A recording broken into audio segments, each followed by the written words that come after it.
This is a really great exercise that I learned from the amazing book Accents and Rebounds by the great George Lawrence Stone. It is a 4/4 bar exercise, and each quarter is subdivided into progressively more and more bits. The first is a pair of 8s, followed by an 8th triplet, then 4 16ths, and finally a 16th quintuplet. It goes like this.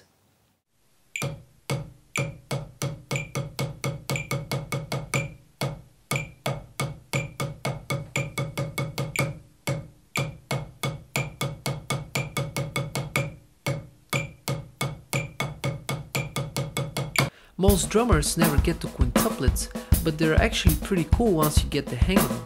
The reason behind that is that they're not very practical in terms of using them in an everyday situation or a regular song, but they can be very beneficial in developing your subdivision skills, most notably in clearing up the difference between your 16ths and sextuplets due to the fact that the quintuplet sits between the two.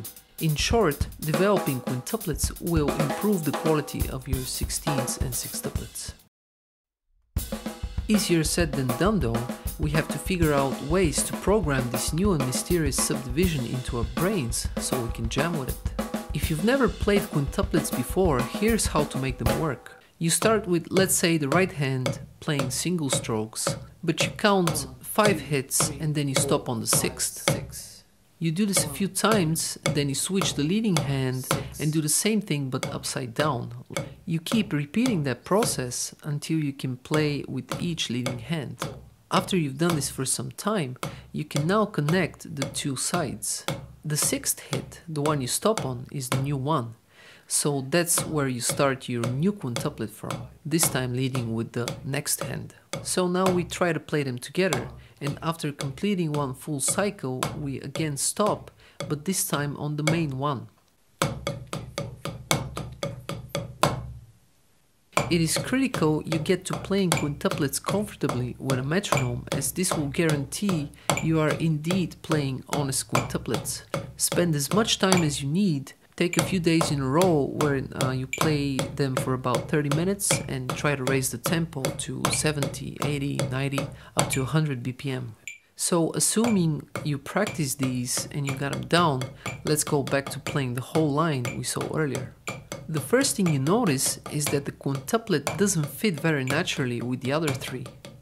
The second thing you notice is that the quintuplet at the end of the first bar starts on a left hand, leading into a right hand on the next first time. In most cases, people have a difficult time going from 16ths into quintuplets and back into 8ths again. So let's temporarily isolate that particular transition and loop only the 3rd and 4th quarters of the exercise. Since the quintuplet has 5 hits and 5 is an odd number, we would have to switch the leading hand in order to keep the single strokes going. This will make it seem like a completely different exercise altogether. The next part we need to pre-program to make this work is 8s going into quintuplets and back into 8s again. Don't underestimate this part and give it plenty of time to become smooth and not frantic and tense. Usually the tendency is to warp either group to fit into the other's time frame, but this may lead to more confusion. Instead, try to switch rapidly between the two modes, starting each subdivision confidently and doing fine adjustments in real time if possible. You can also try to set the metronome to voice the 8th notes, or if your app or metronome doesn't allow you to do that, simply double the tempo like this. Don't rush the tempo, keep it slow and wide until you learn it by heart and start grooving with it.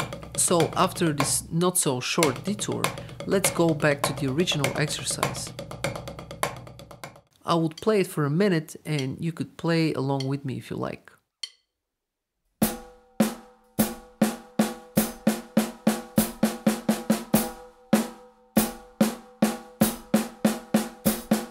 This is the concept in its most basic form.